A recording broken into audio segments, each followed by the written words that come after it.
berilah kesempatan semua kandidat untuk muncul. Ya, bikin aja undang-undang atau bikin aja perpu. Ya, peraturan pemerintah pengganti undang-undang PT 0%. Jadi yang selama ini dikatakan Profesor Mahfud dengan segala macam argumentasinya, ya kan? Toh undang-undang itu dibuat oleh DPR, Presiden bikin perpu undang-undang, perpu tentang PT 0%, jadi semua partai politik peserta pemilu, ya kan? Jadi semua partai politik peserta pemilu itu atau bersama-sama dengan partai politik yang lain, mereka berkoalisi mengusung calon presiden.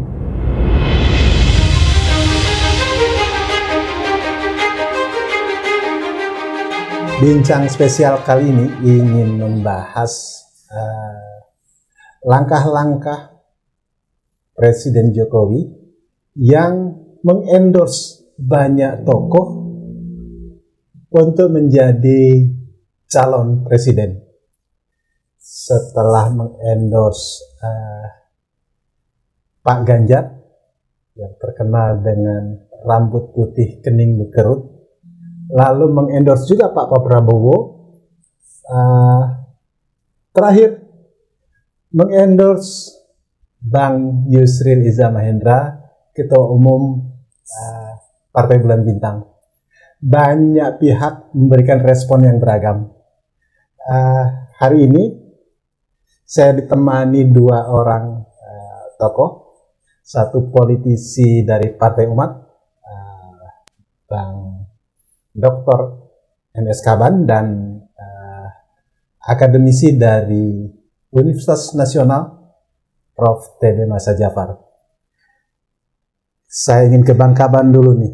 Bang Kaban, endorse yang dilakukan oleh Presiden Jokowi itu ditanggapi beragam. Di salah satu grup WhatsApp, jadi menanggapi, ini cuma bercanda aja ini. Tapi ada juga yang mengatakan bahwa Pak Jokowi ini serius gitu mengendorse. Anda melihatnya seperti apa ini? Iya, terima kasih Bung Adi. Ini ada Bung Profesor T.B. Masa, ya, ungkapan-ungkapan presiden. Jadi jangan lupa, Insinyur Joko Widodo itu adalah Presiden Republik Indonesia. Nah, sudah menjadi sudah menjadi kebiasaan bahwa seluruh bahasa, kata-kata, bahasa isyarat, perintah lisan maupun tertulis dari seorang presiden selama Republik ini berdiri, ya, itu adalah hukum. Ya. Jadi senyum presiden saja itu bisa ditafsirkan sebagai persetujuan. Geleng presiden, ya, presiden menggeleng artinya tak setuju. Kemudian matanya tertuju kepada seseorang saja, itu bisa ditafsirkan sebagai perintah. Apalagi kalau tangannya. Ya. Nah, jadi Presiden Republik Indonesia sekarang ini, Presiden Jokowi ini dalam hal masalah calon-calon presiden, semakin hari semakin tidak menunjukkan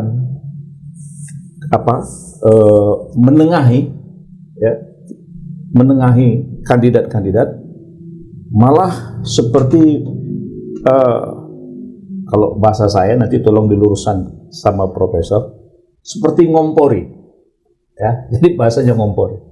Jadi jumpa dengan Mas Bowo, wah saya sudah 2 periode jadi presiden, nah sekarang giliran Pak Prabowo, ya kan? Jumpa lagi sama Ganjar Pranowo, ya kebetulan dulu sama-sama di Komisi 4. Ini rambut putih. Sehingga orang pun kadang, wah Bang Kaban juga rambut putih tuh. Gitu. Cuman bedanya kan harus berkerut. Kan Pak Kaban tidak berkerut. Belum. Jadi orang semua nafsirkan Ganjar, ya kan? Terus tahu-tahu jumpa lagi dengan Yim dalam acara, wah saya support 2024. Nanti, jadi ini, tapi agak lucu juga ketika Surya Paloh, ya kan, mengendorse Anies, keluar bahasa, ya bahasanya adalah jangan terburu-buru, jangan sembarangan. Kan agak aneh juga nih kan gitu kan. Tapi whatever, apa yang dikatakan Bung Hadi tadi, bahwa ucapan presiden ini itu memang bisa menimbulkan banyak tafsir, ya. Ini omongannya bisa dipercaya nggak? Ini omongan apakah sekedar basa-basi? Ya kan? Nah ini kan bisa. Nah kalau saya berpendapat seorang presiden itu harus memiliki wibawa dari ucapannya, dari kata-katanya. Nah sebetulnya kalau memang presiden itu punya gacok, ya, punya jagoan, Punya jagoan. nah, ya, punya jagoan untuk dimunculkan sebagai kandidat presiden dengan sistem yang ada sekarang, saya berpendapat begini, Bung Hadi. Dalam konteks Undang-Undang Cipta Kerja, itu kan Mahkamah Konstitusi mengatakan itu melanggar konstitusi, dan secara kontroversial Presiden membuat Perpu Undang-Undang Cipta Kerja. Ini kontraproduktif. Ini sangat kontraproduktif. Ya, dan di situ ya saya termasuk orang yang menganggap lahirnya Undang-Undang Cipta Kerja ini berpotensi untuk diimpeach. Ya, seandainya saya anggota dewan, saya akan galang anggota-anggota dewan yang lain untuk mulai dengan interpelasi. Ya, interpelasi terhadap Undang-Undang Cipta Kerja itu, gitu kan. Supaya negara kita ini betul-betul negara hukum. Ya, jadi tidak bisa menurut sesuka-sukanya itu, gitu. Jadi hukum. Nah, jadi kalau misalnya presiden punya orang yang memang dipersiapkan untuk menggantikan presiden, lalu ada undang-undang sekarang tentang pencalonan presiden, ya kan, dan ada persyaratan-persyaratan partai politik pendukung presiden, ya kan. Nah, saya berpendapat, ya kan, untuk Indonesia yang lebih solid, untuk Indonesia yang betul-betul kembali ke alam demokrasinya, ya, berilah kesempatan semua kandidat untuk muncul, ya, bikin aja undang-undang atau bikin aja perpu, ya, peraturan pemerintah pengganti undang-undang PT 0%.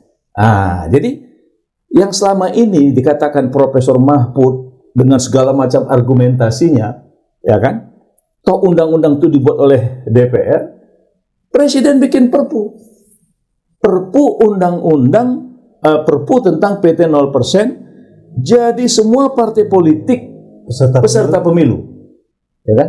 Jadi semua partai politik peserta pemilu itu atau bersama-sama dengan partai politik yang lain, mereka berkoalisi mengusung calon presiden. Nah, toh, ini. Nah, nanti Profesor bisa bisa meluruskan saya kalau saya keliru. Karena apa? Hampir seluruh tokoh-tokoh akademisi, ya kan, mulai dari UI kalau nggak salah dulu Effendi Ghazali, ya. Nah, Effendi Ghazali pernah gugat tentang PT 0%. Kalau tidak salah saya, Yusril juga pernah gugat PT 0%. PKS juga pernah gugat PT 0%. Partai Umat juga di awal-awal pernah gugat PT 0%. Refli Harun juga pernah gugat PT 0%. Rizal Ramli juga sudah pernah gugat PT 0%. Artinya apa?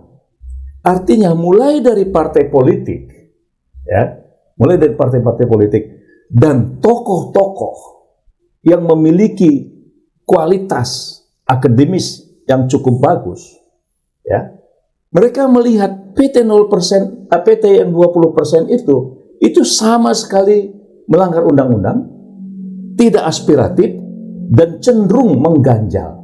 Nah, Jadi kalau Presiden Jokowi memang betul-betul ingin menghidupkan demokrasi ini dan partisipasi dari semua kalangan, menurut saya jauh lebih urgent, gitu.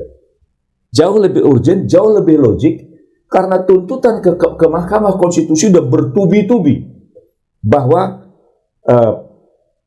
penentuan threshold 20% itu sangat-sangat tidak logik, tidak akademis, dan tidak sesuai dengan undang-undang. Nah, menurut saya nih, ya, yang paling tepat justru beri kesempatan semua partai politik. Katakanlah 10 kandidat, nggak apa-apa. Tapi semua orang punya harapan. Pemimpin, presiden yang akan datang, toh nanti akan dilihat urut 1, urut 2, siapa yang paling banyak, yang menguasai 20% seluruh provinsi minimal. Nah, nanti terbanyak 1, terbanyak 2, vote ulang. Oke. Saya kira itu akan jauh lebih bagus. Ditahan dulu Pak Kaban. Ya. Bang TB, ada usulan dari Pak Kaban?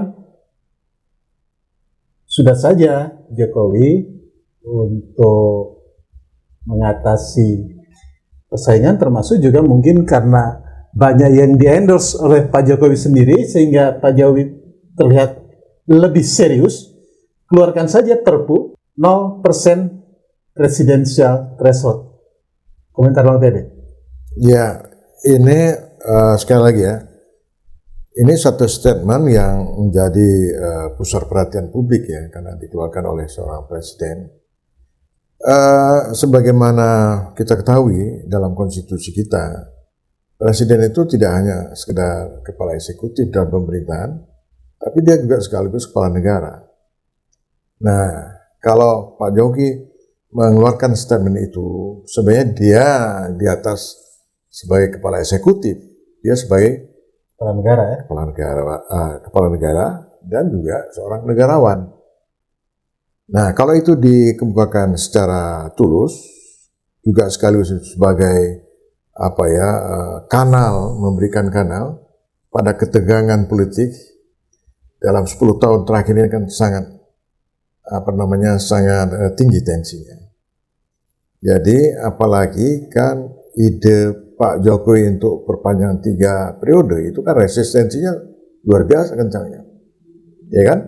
Kemudian ada skenario lain untuk penundaan pemilu, saya kira sangat kencang itu, ya kan? Resistensinya ya. Nah, jadi experience ini mestinya beliau sebagai kepala negara itu sudah membaca isyarat-isyarat itu. Tidak bisa lagi politik itu dikelola sangat elitis. Itu sangat berisiko. Kenapa? Karena aspirasi, ya boleh katakan dalam 10 tahun ini itu tidak mengalami distorsi. Apa distorsinya? Parlemen yang dianggap sebagai kanal dari aspirasi itu juga tidak berfungsi. Kemudian peran partai juga ya. Nah, jadi jangan membuat sistem politik ini menjadi macet, ya, sehingga ini akan mengundang satu ketegangan dan itu akan menimbulkan satu krisis yang sangat berbahaya. Nah, yang ingin saya katakan adalah ya, mau tidak mau, ya, apa yang sudah ditetapkan PT itu 20%, ya kan? Ternyata itu kan ada efeknya. Apa efeknya? Negara Indonesia yang begitu besar, sumber daya manusianya, termasuk para politisi, kemudian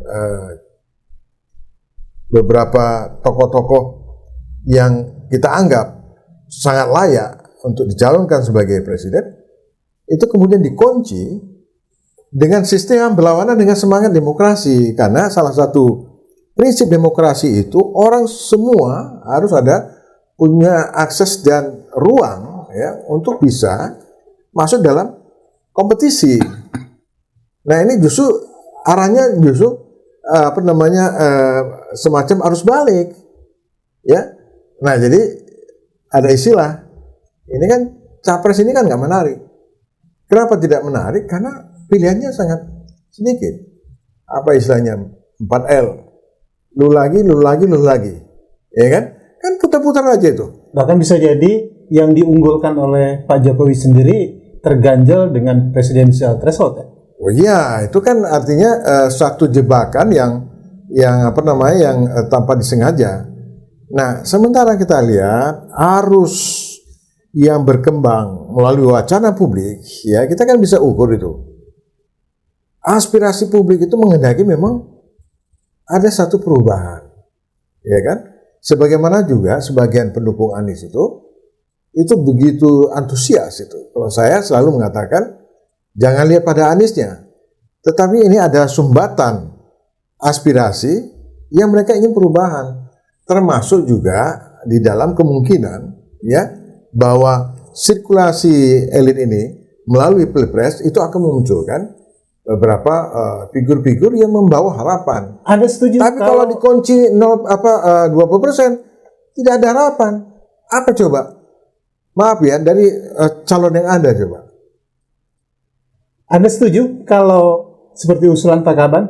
Ya. Tapi gini, Bung Adi, ini undang-undang PT 0% itu jangan hanya presiden, termasuk parlemennya. Ya.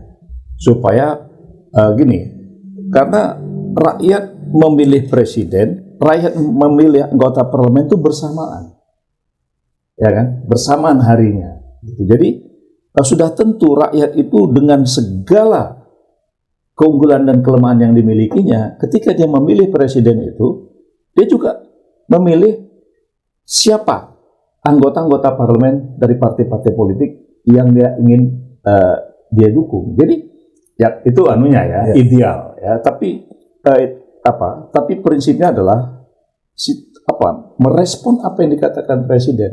Ini harusnya Pak Mahfud ya, kemudian Menteri Lauli ya sudah ya kan, bukalah ruang itu ya. Toh MK itu kan sudah bertubi-tubi sehingga banyak praduga terhadap Ketua Mahkamah Konstitusi. Padahal itu tuntutan real. Jadi apa yang disampaikan oleh Profesor tadi dari segi akademiknya, ya kan, dari segi bagaimana kondisi sosial politik dan memaknai demokrasi, ini momentum yang paling tepat menurut saya. Ya, Mas Tabe, dari Perpu Undang-Undang Cipta Kerja ini sudah ada konvensi, walaupun berbeda dengan keputusan MK.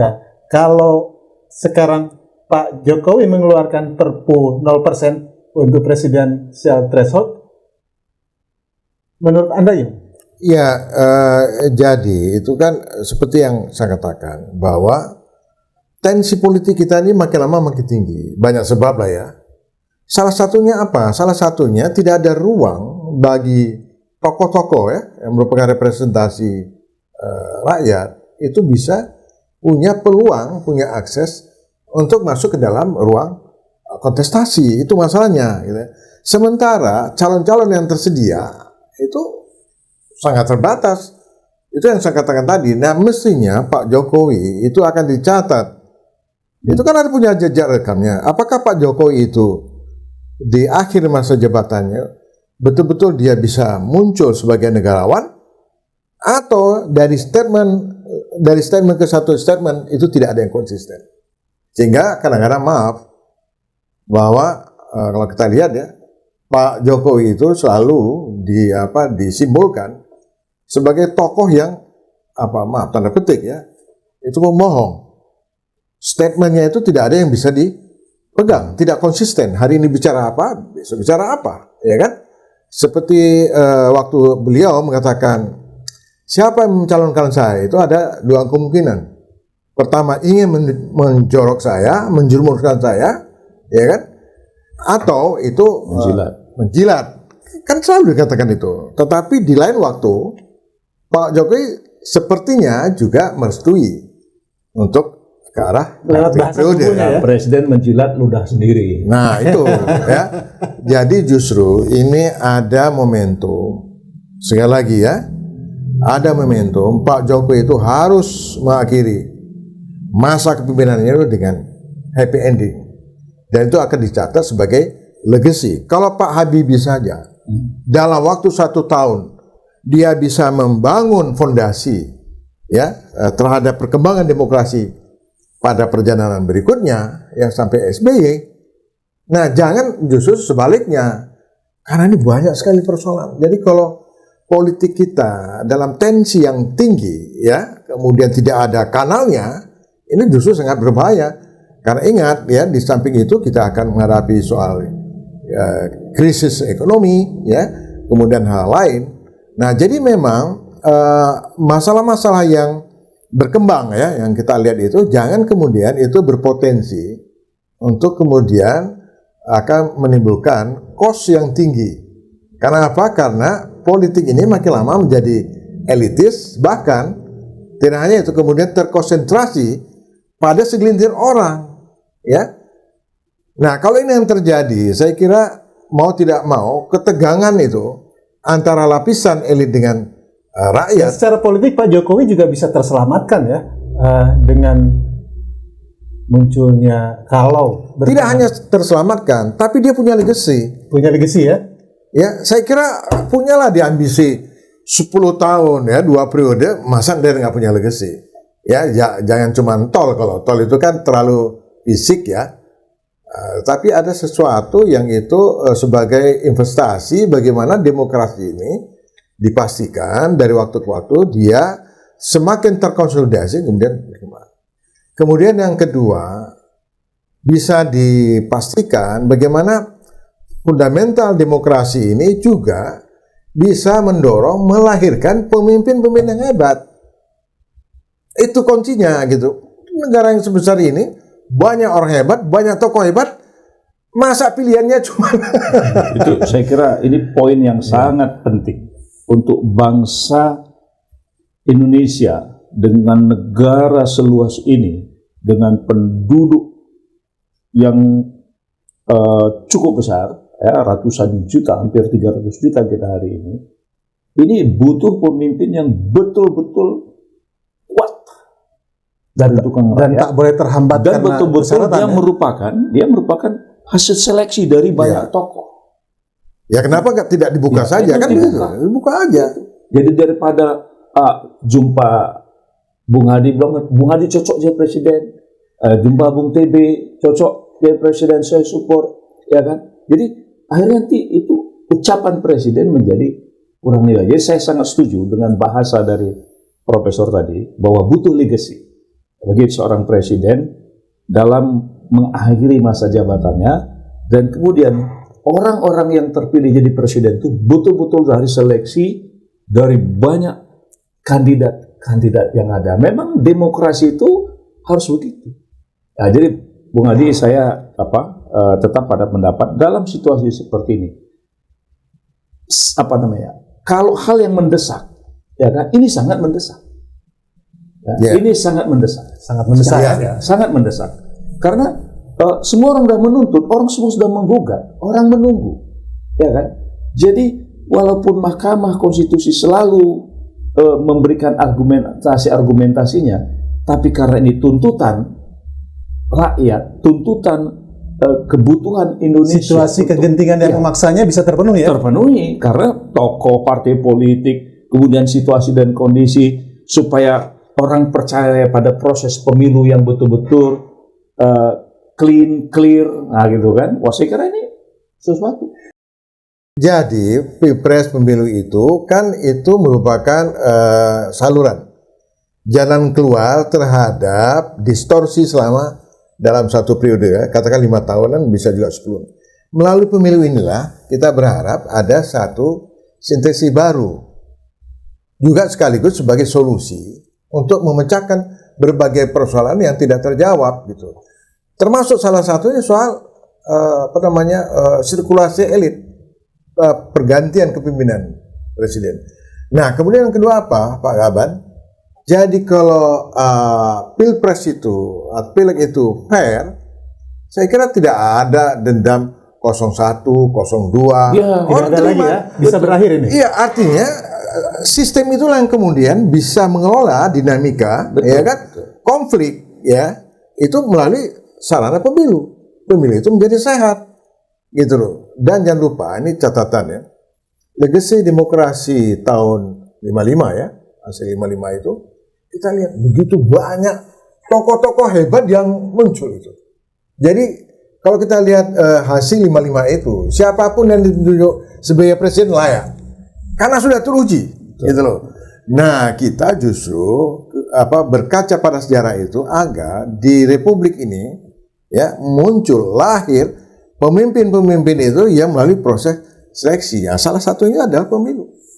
Dan presiden tidak dicurigai mengganjal salah satu calon presiden potensial ya. Tapi faktanya kalau opini yang terbangun, saya kira kita udah tertinggal dalam menata sistem demokrasi, kita udah tertinggal. Jadi saya pikir Bung Adi, presiden belum terlambat. Belum terlambat untuk menerbitkan Perpu PT 0%. Untuk apa? Untuk Indonesia. Untuk demokrasi ini. Baik, Bang Kaban, Bang Bebe, kita tunggu saja apakah Pak Jokowi akan melakukan langkah kenegarawanan yang bisa memberikan kenyamanan bagi semua pihak dan menghentikan kecurigaan dari publik bahwa Pak Jokowi ikut cawe-cawe. Dengan demikian, Pak Jokowi kembali happy ending di penghujung jabatannya dengan melahirkan Perpu seperti usulan Pak Kaban tadi, Perpu 0% presidensial threshold ya. Kita nantikan saja, mudah-mudahan ini juga didengar Pak Jokowi, bincang-bincang kita ini. Pemirsa, nantikan bincang menarik lainnya seputar perkembangan politik di tanah air. Sampai jumpa. Terima kasih. Sampai jumpa dalam bincang spesial Jurnal Politik TV. Merdeka. Merdeka.